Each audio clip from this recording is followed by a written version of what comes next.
When was the last time someone made you truly feel loved?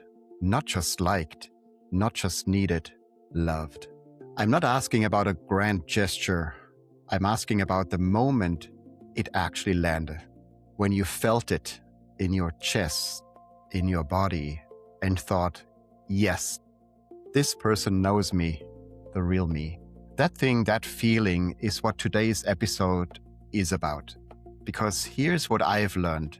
Love is the one thing everyone wants and everyone can give.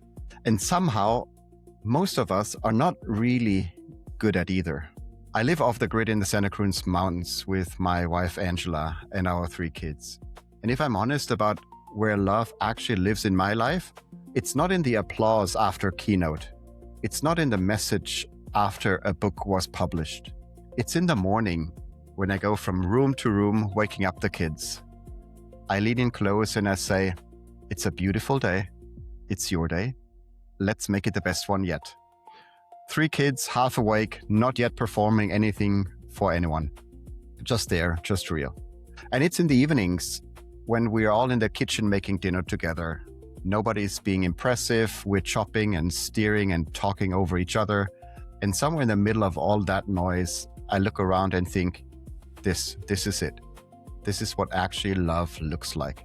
Today's guest has spent 30 years studying that feeling, not as a poet, as a scientist.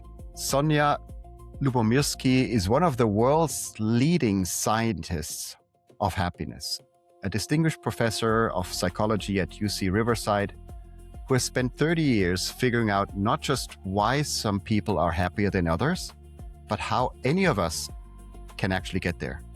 Her work has reached readers in 39 countries, and her new book asks the question at the heart of today's conversation. Why do so many of us feel unloved, even when we are surrounded by love? This is The Future is How. I'm Frederik, and this is Sonja. Sonja, welcome to the show. It's a pleasure to be here, Frederik, and that was the most beautiful introduction I think I've ever had for a podcast or a talk that I've ever given. Thank you. It really moved me. Thanks for being here. Sonja and I met in Copenhagen.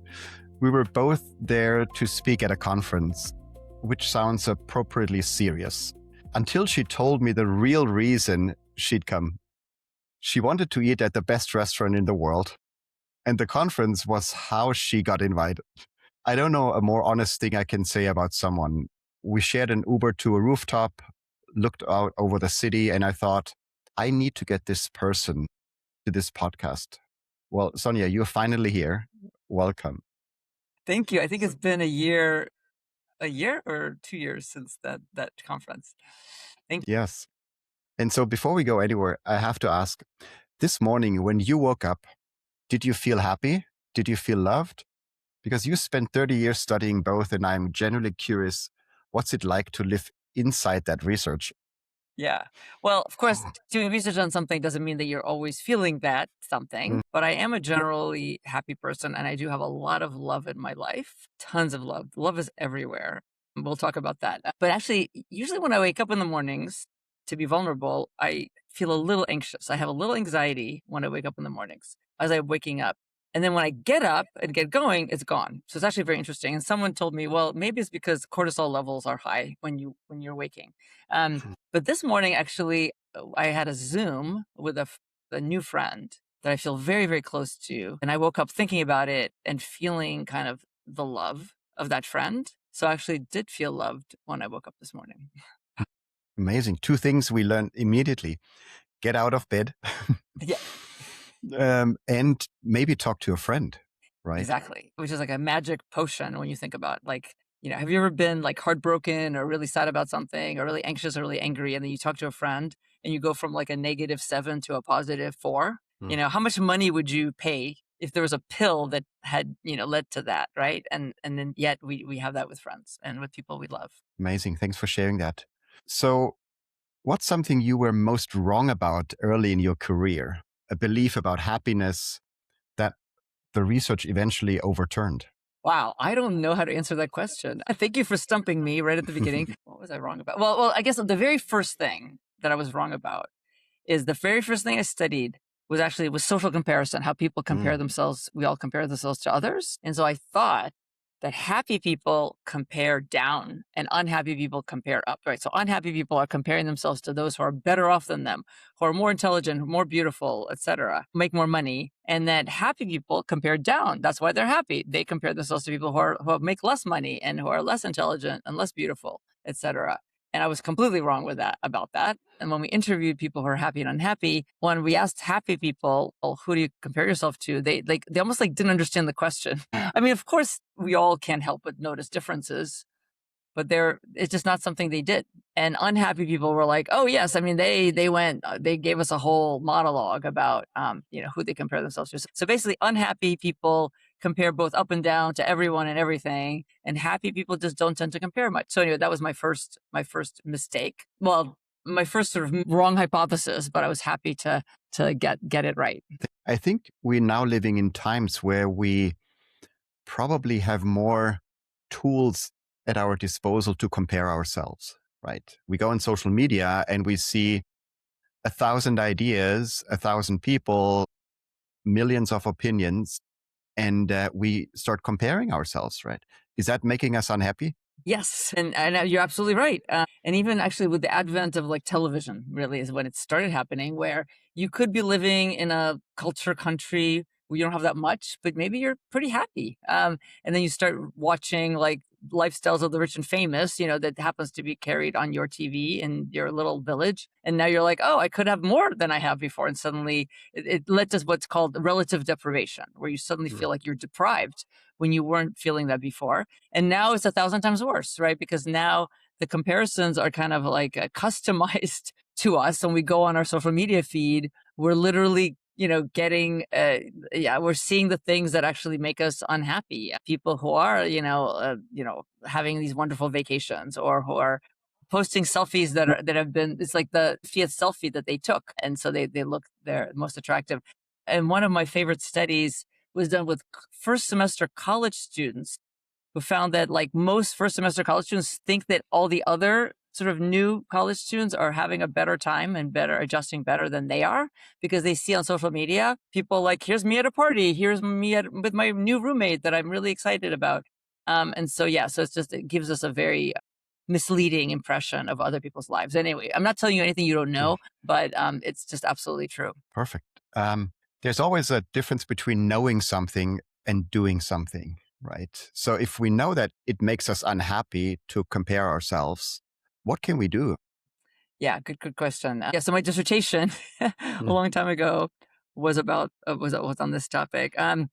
There's lots of strategies, right, to sort of try to compare less. I want to start by saying, it's natural and human to compare, and there's some important functions that comparison serves, that it kind of helps us know where we are, sort of know what to aim for. It's really when it's sort of chronic and when it's too much that it can really interfere with our happiness and our life. And so, you just sort of try to, some people meditate. You learn to meditate to kind of learn to, when you find yourself comparing, just distraction, you can try to distract yourself, and really, it's really focusing on yourself, focusing on your own internal standards as opposed to someone else's, right? So when I go for a run, I'm like, I want to beat my last time, as opposed to oh, damn, I'm not, as good as that person. Because there's always someone better off than you. So if you use comparison as a way to sort of regulate your emotions, you're always going to be, unhappy, because there's always, I remember actually hearing a radio show about, I think it was an NPR episode about people who are very wealthy, and they were talking about this person who has this huge mansion on a hill, really the nicest house you could ever possibly live in. And they said that person with that huge mansion, you know what they're thinking about? They're thinking about the house across from them that has maybe a slightly better view, slightly nicer cars in the garage. So there's always someone better off than you. So so just try to focus on yourself and your own standard, as opposed to comparing yourself with others. Love that. Does that mean instead of comparing ourselves to others, we should compare ourselves to the version we were yesterday? Well, that's one way. And by the way, that could become toxic too, I guess, if you're too obsessed with that. Interesting. In fact, now people are doing all this data tracking, right? They're like, oh, my sleep is getting better, it's getting worse. But, another way of saying it, this actually sounds like the opposite, is that what I found in my research, and lots of people have found, that that too much self-focus, and by the way, when you compare yourself, you're basically focusing on how well you're doing relative to someone else. So it's still self-focus. Too much self-focus and self-absorption is toxic. In fact, I had the pleasure of meeting with the Dalai Lama, His Holiness, a couple of years ago. And one of the quotes that he said that I wrote down was, excessive self-focus is the door to all misery. Excessive self-focus is the door to all misery. So anything we can do to turn our attention away from ourselves and onto someone else or something else. So it could be, being of service to others. It could be focusing on a passion, but it's sort of off of ourselves and onto something else in the world. I love that. It's so less about comparing ourselves in terms of that we should be envy, and maybe being happy for someone else, right? Looking at someone and being happy about their success, the life they're living, the vacation they're going on, the relationship they're in, the health they experience. So being generally happy for someone, is that something we should do more often? Exactly, is the recipe for happiness. There's some research on the importance of celebrating other people's successes and good news. That's something we actually aren't as good at, even in our relationships, right? Your wife tells you, hey, I got a new job offer. That actually could be threatening, right? Because does that mean we have to move? Does that mean you won't have as much time for me? And really, so what we have trouble doing sometimes is really truly celebrating other people's successes and good news, or being inspired by them. So you're a violin player and you look at someone else who's a better violin player, instead of saying, oh, damn, I'm not as good as them, maybe be inspired that you could become as good, being motivated and moved and inspired by others instead of feeling kind of deflated by other people's success. So you moved from happiness research to love. And love is such a big word. It's an emotion. It's in movie titles. It comes up in everything basically in our life. So why the move from happiness to love? And what did you find? Well, I've been doing most of my research, most of my career, I've spent doing what I call happiness interventions. So happiness interventions are basically clinical trials. They're experiments with human participants. We're testing hypotheses about different happiness practices. So like, is it true that writing letters of gratitude makes people happier, and when and why? Is it the case that doing acts of kindness for others makes people happier? Is it the case that simply going to a party or calling up a friend makes people happier on average? So this is what we've been doing for decades. And it hit me a number of years ago, something that I guess I hadn't seen before, which is that almost all of the interventions that work to make us happier, they work precisely because they help us feel more connected to and loved by others. So basically feeling loved and feeling connected was really the key to happiness intervention. So when I write a gratitude letter to my best friend, I feel more loved by my best friend. When I do an act of kindness for my mom or my colleague, I feel closer to them. And so most of the things that we do that make us happy, right, they work because they make us feel more loved and more connected. And so I realized, wow, feeling loved is the key to happiness, which sounds like a cliche, but it's true. And so, so then I thought that now I have to turn my attention to what makes people feel loved and feel connected. And that made me stop, because you said you can be loved and still not feel loved. So say more about that gap, because most people are trying to make themselves more lovable, right?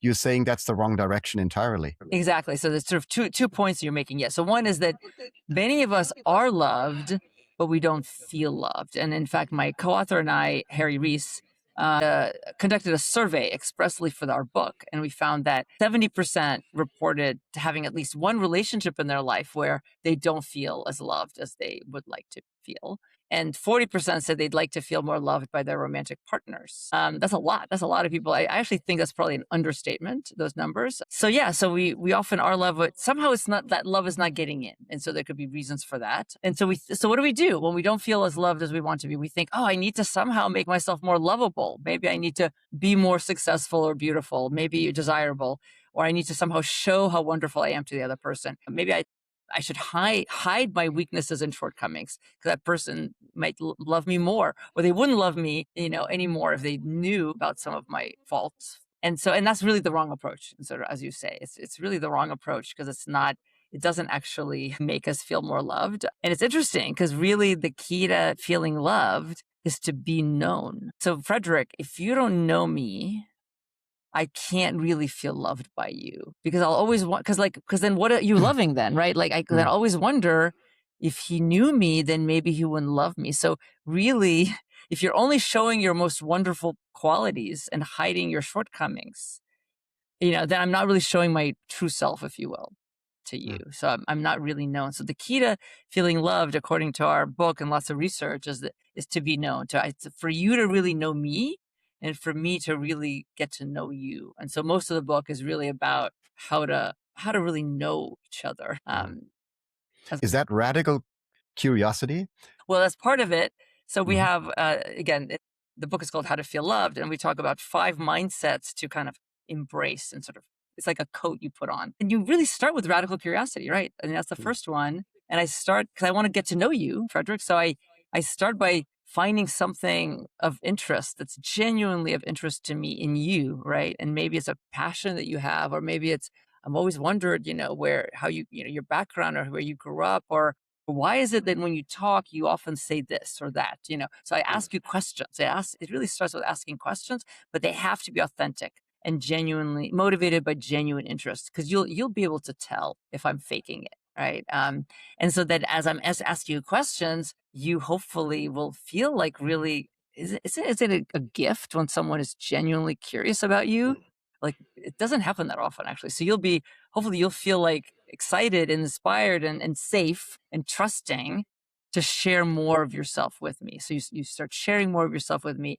This is called the sharing mindset, which is really important, which is you're really sharing more of yourself. You're not just sharing the positive things. And by that, I don't mean that you have to like dump your traumas on me or your secrets, but just sharing what really matters to you, sharing what you believe yourself to be on the inside, and so it doesn't have to be negative. It could be positive. It could be neutral. And then as you're sharing, so that's called the sharing mindset, that I'm listening, right? That's a really important step.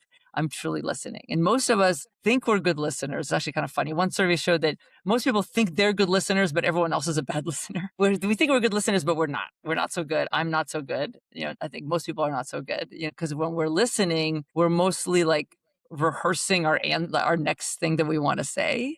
So we're not quite there. We're not 100% present. So when you're sharing your story, you're telling me more about yourself. The idea is that I'm really listening. We call this the listening to learn mindset. Listening to learn, because I really want to learn about you. Like there's going to be a test tomorrow, because most of us are listening to respond instead of listening to learn. So that's the third mindset. And there's more, but basically this is the basic idea. That's how we get known and become known with each other. So let's stay with the sharing mindset for a moment.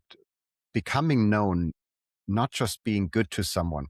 Why is that so hard? What are we protecting ourselves from? We all have walls around us. And it's so interesting, because once you see it everywhere. Everyone has walls around them. And we build these walls to protect ourselves. They serve a useful function. They're good for us, Our self might just kind of collapse if we didn't have those walls, but maybe we overdo it. It's because it's risky to lower those walls. Now, we don't take them down completely, right? Because then we probably would like disintegrate. It's risky, right? Maybe it'll be uncomfortable. Maybe we feel like we'll be judged. It'll be used against us. Or worse, people won't care about what we have to share, right? But yet we really want to be seen and heard. I mean, that's like the nature of being human. And how can I really feel seen and heard if I have the wall in front of me and I don't really show you who I am, right? What are you seeing and hearing? Nothing yet. And so it's risky. And we all know people, right, who like just really have a hard time lowering that wall, with almost anyone. But the research suggests that it's so worth it. I was actually talking about this to a friend this morning, like almost anything worthwhile in life has a cost, right? You have a child, huge cost, right? You could really, really suffer, having any kind of relationship or a passion. Some things go wrong. So your life is full of risk, and we need to take those risks. What's something that truly surprised you in your research? And maybe it's something that you also have a hard time to live by in your day-to-day life. It's funny. I get this question sometimes, and I always have trouble answering it because when you're doing research for many years, you sort of you stop being surprised so much, right? But one One thing actually I will mention, which is really relevant to what we were just talking about, is something called the vulnerability paradox. The vulnerability paradox, which is that we think that people will like us less when we reveal something negative about ourselves. And actually, if done right, people like us more. That's why it's a paradox. And so even now, knowing it, I still find it a little surprising because I think it doesn't make sense, right? I want you, right now we're talking, I want you to think that I'm smart and interesting and funny and kind, right? I want you to think all those positive things about me. And yet and if I show all those things, I might impress you and I might actually succeed at getting you to admire me.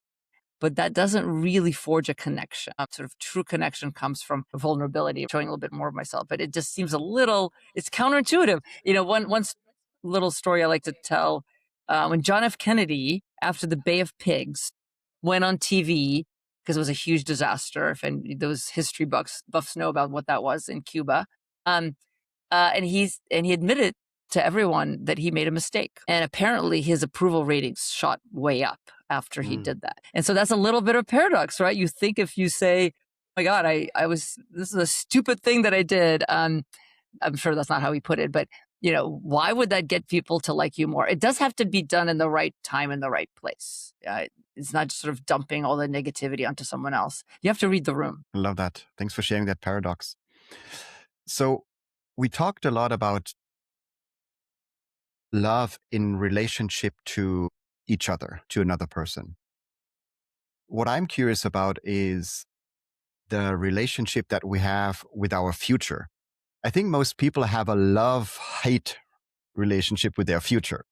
When we feel like we are creating it, we're in control, we love it. When we feel like it's happening to us, when it's out of our control, we fear it. Does your research have anything to say about that emotional dynamic? So interesting. Well, I love questions that I haven't gotten before, right? So, because I get a lot of questions that are the same. So, and I know your podcast is really about the future. So you're talking about, I just want to clarify, like an individual's future, not necessarily the world's future, although obviously they're related. Yeah, I mean, the future is so important. People say that that's what one major difference between humans and animals is that we really, we think about the future, right? In a way that animals don't. One way to think about happiness is it's all about anticipation and it's about expectations. And so you're happy when your expectations are fulfilled, positive expectations are fulfilled, and you're unhappy when they're not. And so that's one way to relate, I guess, my work to the future thinking, at least thinking about the future. It's kind of all about, it's all about expectations. In fact, for a long time, Denmark was the country that was happiest. The last few years has been Finland. The differences are basically not, there's no difference really between like the Nordic countries. They're all very happy. But I read an article that said that Danish people have lower expectations. And so that's why they're happier. So it's all about expectations. So that does really matter. Do you expect everything to be all wonderful, hunky-dory all the time? And then you're going to be disappointed, right? That doesn't mean that we should have low expectations either. It's kind of a calibration question. So that's one thing that I wanted to mention. The other thing I want to mention is that the future is so important. I really think a lot about relationships because I really think happiness is found in connection. And by the way, that could be a connection to an institution. It could be connection to God. It could be connection with yourself. But mostly it's about connection to other people, humans. And when you think about a relationship, it's the future that you have about the relationship is so critical, which is partly why when relationships end, I think a lot of the heartbreak, if not most of it, is that you're losing a future, right? You're losing a future. Because the past you'll always have, you always have, you can be grateful for the past. And so that's another way I think about the future. But we'll say more because I would love to talk about this more because I haven't really thought about that as much as other factors. So to give you a quick story, we went out on the water last weekend with a couple of friends. We went sailing. The waves were incredibly high. Most people recommended not to go out, but we felt like, let's give it a try. And one of my friends was scared. I was at the steering wheel. And I asked him, like, what can I do to make him less scared? And he said, I don't know. I'm just very anxious right now. I don't know what's going to happen next. And like if the wind is going to pick up or the waves are going to be higher and if we're going to arrive in the harbor that we wanted to go to. And so I thought, like, what's the one thing I can do? And I handed him over the steering wheel. even if he cannot sail, but like he picked up and I was standing right next to him and said like, I'm here, but now you're in charge. You're in control. And over the next half hour, his anxiety reduced. So he felt more comfortable. And so what I feel is that as soon as you give someone perceived control over what's happening next, right, they feel less anxious. Yeah, but it's a great story. And we actually did a huge project looking at factors that predict happiness. And the one that it was really like the biggest factor other than relationships. And it was a sense of control. And so I completely agree with you, but it can also become pathological. We all know people who just have it's like they have to control everything, so surrendering to like when you don't have control is also very difficult and sometimes necessary, right? But that's so fascinating. I have another thought. I'm only like a third of the way into it. Michael Pollan's new book, A World Appears, about consciousness, which is just blowing my mind. But he talks about one theory of consciousness is that consciousness is felt uncertainty. Literally, consciousness is defined as felt uncertainty. And basically you need consciousness to navigate uncertainty. And anyway, so that made me think of what you're just talking about. Absolutely. And the future is by definition uncertain, right? So there's a relationship there too. Of course. And now really we're living in a time of history that, maybe even more uncertain than it's ever been. I would hate to use that kind of strong language, but it may be appropriate. So there's so much uncertainty now. Yeah. So it's appropriate what you're focusing on. So let's come back quickly to the self-love. So tell me more what you found in the research and how we can become better in just feeling that we're good enough, that we are enough, that we can accept ourselves. So what's one thing we can do? Sure. So I was talking about sort of mindsets to embrace if you want to feel more loved. One of the ones I haven't mentioned is called the open heart mindset. And it's really having warmth and compassion and a belief in another person. But also it's very important to turn the open heart mindset towards yourself, which is what I think your question is about, which is believing in yourself, trusting yourself. Some people actually think that trust in yourself is the key to everything. It's like, no matter what happens, I trust myself to get through this or to make the right decision. So compassion and warmth and love towards yourself is very important. I don't believe that you have to love yourself before you can love someone else. I think it's bidirectional, but it helps. And so you asked about what you can do. There's a whole line of research on what's called self-compassion. And my favorite exercise is to treat yourself like a kind friend would. So you think about a kind friend in your life, someone who believes in you, right? Who shows warmth and love and kindness towards you. And when you make a mistake, for example, or you're beating yourself up about something, we all have a self-critic inside of us. And the self-critic is very useful. We need to have it. We don't want to get rid of it completely. It serves a purpose, but sometimes it's a little too much. How would the kind friend respond to your self-critic? What would they say and do? Because we're usually much harsher on ourselves than a kind friend would. So I think that's my favorite kind of practice, is treating yourself with compassion like a kind friend would. And another one is to remember that we're all human and we all suffer and we all do bad things and make bad decisions, and just kind of remember that common humanity among us. Thanks for sharing that. What's Sonja focusing on in her next, couple of weeks, couple of months? Because, you've researched happiness, love, most essential things in our lives. What are you doing maybe on a daily basis, on a weekly basis? What are some of the rituals that really help you to find that happiness, to feel more love, and to give more love? I think what I'm focusing on is, first of all, continuing to have what I call deep intimacy with other people in my life. And by deep, it's really what I'm seeking all the time. And deep intimacy can look very different, or could be just you're looking into someone's eyes and you really feel like you see them, and it often is in the form of a conversation or affection. So I continue to do that. And that comes fairly easily, not actually easily to me, but it's something that I've very practiced at. What I really need to grow more in that I'm working on is presence, listening and presence, and to really be in the moment.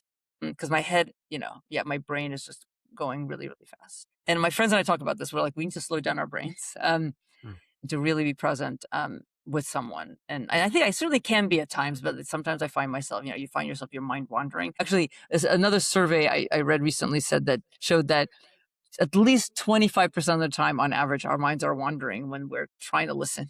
So that's what I'm working on, is really to try to be more present rather than thinking like about what I have to do tomorrow or just my mind wandering, to really be present with that person, to truly listen. And the third thing I'm working on a lot is actually curiosity. One of my biggest fears is boredom. And I feel like I get bored easily. I feel like I could predict most conversations when they're happening. I can predict what people are going to say, which can be really a barrier to curiosity.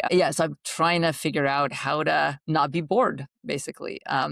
And to find something of interest in every conversation, in every human, right? In every situation, which I think is challenging sometimes. Tell me more about the boredom piece, because that's what I hear from my kids too. Like, Daddy, I'm bored.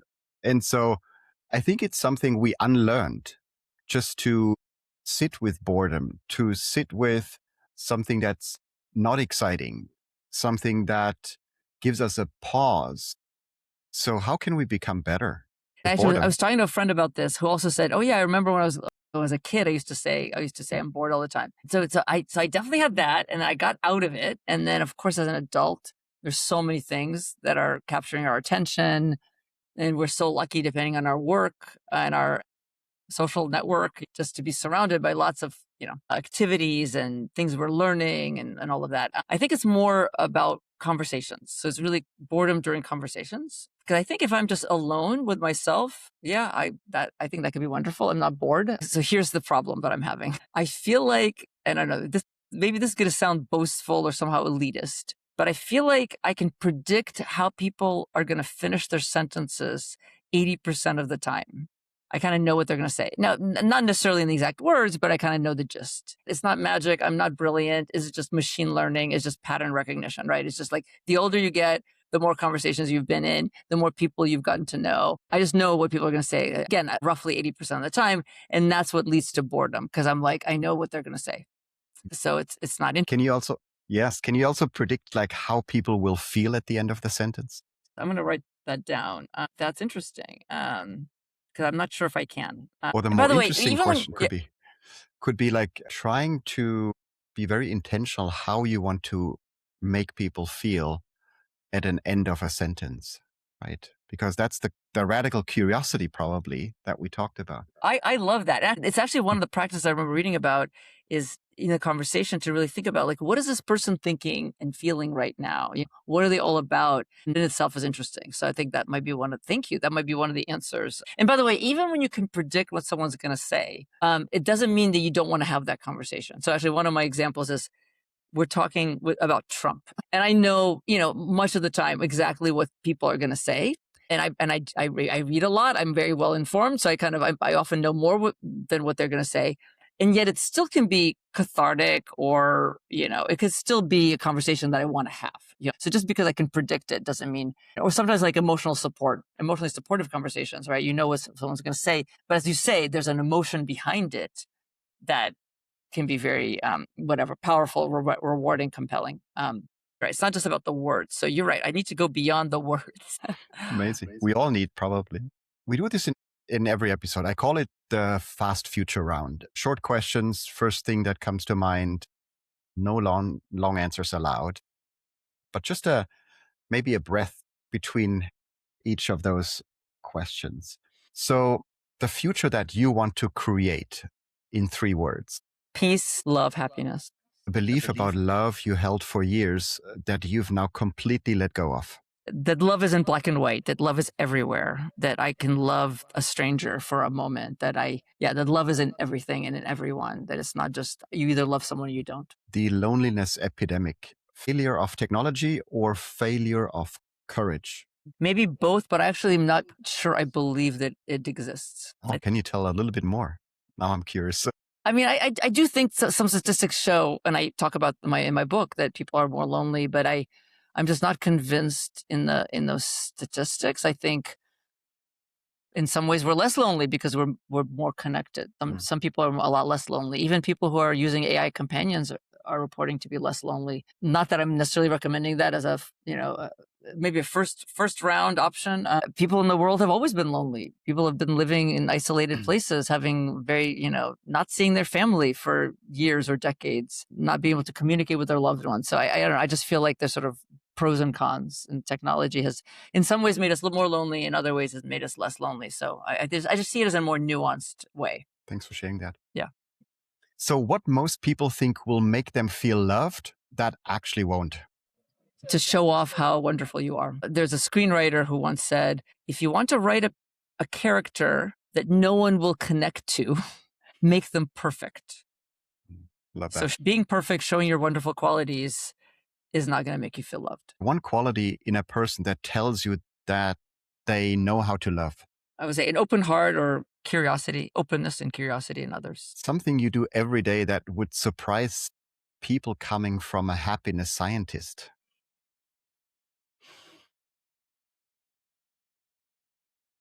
I guess I would say waking up with a little bit of anxiety. So finishing this sentence slowly. The most important thing I know about love that I didn't know 20 years ago is love is everywhere.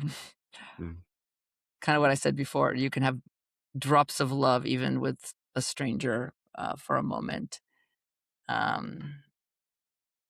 Love is everywhere. Love is in all of us. You can love everyone. Amazing. So to slowly come to a close, for someone listening right now who realizes they don't feel loved, not because they aren't loved, but because something is blocked, what is the smallest possible first move? Something they could actually do today?